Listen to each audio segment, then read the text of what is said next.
Hello and welcome to another Bushwhacker review. Today we are going to be taking a look at William Byron's Axalta Chevy Camaro from 2018.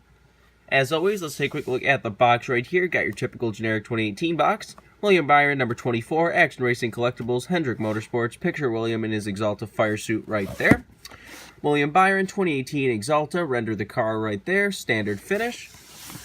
Hendrick Motorsports, standard finish. They made a total of 2,124 of these things. You got your features of your body on your back, which, like I said last time, is a great feature that they brought back. I always liked that on the old boxes, like 2008, 9-ish, so it's really cool to see that back. 18, Action Racing Collectibles, all that good stuff all around. Let's get down to the car itself. His sort of primary for 2018. And finally, we get to take a look at one of the brand new Camaro bodies from Lionel. Let's do a quick 360 of the car. So this is basically his primary. He's raced this multiple times this year. And you'll see it's pretty much throughout the entire year. I kind of wonder if he actually makes the chase, how this will look with the bright green monster playoff stuff. Which, yes, this is basically just Jeff Gordon's car back from like 2014, 15. But they actually updated it and made it actually better because of the color. Because the other one was just kind of a plain black, where this one is a nice, deep, metallic blue. It looks fantastic, but we'll get to that later. Let's get down to sponsors. On the hood, you have Axalta.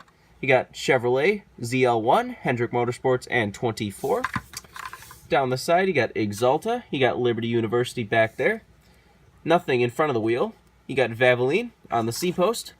On the B-post, you have Axalta, Bosch, Freightliner, Liftmaster, Mack Tools, Siemens, and UniFirst. This, of course, has no monster, but this year they kind of actually filled in the tiny little gap, which is a nice touch. I always hated the gap. Some people are, like, mad that they got rid of the gap, because they're like, but I was going to put a custom decal there. It's kind of funny that if they actually did that on purpose, just to stop custom makers putting monster on their cars, that'd be kind of funny, actually, but whatever. No monster on the front windshield either. But as you can see, this year they actually added the Chevy bow ties to each side. They actually listened to us. Because that was something that always pissed me off last year. It's like, okay, you can't have monster on the car because Hendrick and Pepsi are whiny little bitches, but you should at least be able to put the Chevy logos. I mean, they're a Chevy team. Why can't you put the Chevy logos? So I'm glad they finally did that this year. Credit goes to Lionel there. On the back, you have Axalta Coating Systems, Valvoline 24, ZL1 inside of the rookie stripe, which is very, very rough. It's one of those things that when you first glance at this back end, it doesn't look too bad, but then the more you look at it, the more you see wrong. Like, you see that the flame is kind of overlapping the Valvoline logo a little bit. It's, like, curved and distorted. The rookie stripes are curved for some reason, and they almost bleed into the flames a little bit. It's just not very good wrapping from Lionel on the back there. Kind of a shame. But anyways, on the deck lid, you have Axalta, and on the roof, you have Axalta Coating Systems. Byron's name in the rear window, and this is number 587. Got the same stuff down the other side as usual. Worth pointing out that blank spot on the quarter panel right there, for the paint scheme preview for Dover, it actually had Hertz there. And yes, I do mean that Hertz that used to sponsor Penske. But then it wasn't on the real car, but just recently somebody spotted a yellow and black 24 car in the back of the Hendrick shop. So I'm guessing that's Hertz. I mean, you see Hertz pep on the car and then you see a yellow and black car a week later. I would guess that would be Hertz, but I don't know. We'll have to stay tuned, but I'm sure that once that actually gets announced, you'll probably see Hertz right there. Because it does, the kind of blank spot does look a little weird. Interestingly enough, the original artwork from Sam Bass, because Sam Bass designed this car, it actually had Nationwide insurance right there. Like, he had Nationwide on the 24 car. But they don't sponsor the 24 cars. That was kind of weird. Maybe that was, before they got Liberty, they were maybe going to have Nationwide crossover. Kind of like the way Axalta is on both the 24 and the 88. I don't know. But anyways, let's get down to the actual Camaro body that you've come here to see. And they did a pretty solid job on the front end right there. It's got the big grille, decal, got the lights, got the little fog lamps and everything. Everything is molded pretty nicely. Let's take a look under the hood, which is a little bit stiff. Does not want to open very far. Got Chevy, Axalta, Mountain Dew, Liftmaster, and Wix. Does that say Liftmaster? Or UniFirst, I mean. There's the engine detail, basically the same as the other cars. Yeah, these Chevy hoods don't really open too far, do they? Let's So the hood has got pretty good detail too. You see it does have the little like indented hood scoop thing. Got the big new cowl flaps. Pretty nice molding detail on the front end of the lino. Down the side you got basically the same stuff. There you can kind of see the curves out around the fenders. Does have the updated window net and all that. I pointed this out in the 164 Authentics review, but I guess I'll point it out again now in case somebody's not paying attention to this. But this is almost a little bit of an inaccuracy, but it's a good inaccuracy. Which there's some people, again, are just like, so it's a Camaro window on a Camaro, what's the problem? But you see, in real life, they're not actually using a Camaro window. They're using the SS window, the full-on Chevrolet SS window from years past, and it's just covered up by, like, the wrap to actually see this Camaro window. Like, this is just a wrap around the Chevrolet SS window. I believe it was from what I've read, it was like they just had like some problem getting it approved or something, so it got delayed, and then they just kind of gave up on it, so they just started using the SS kind of greenhouse area.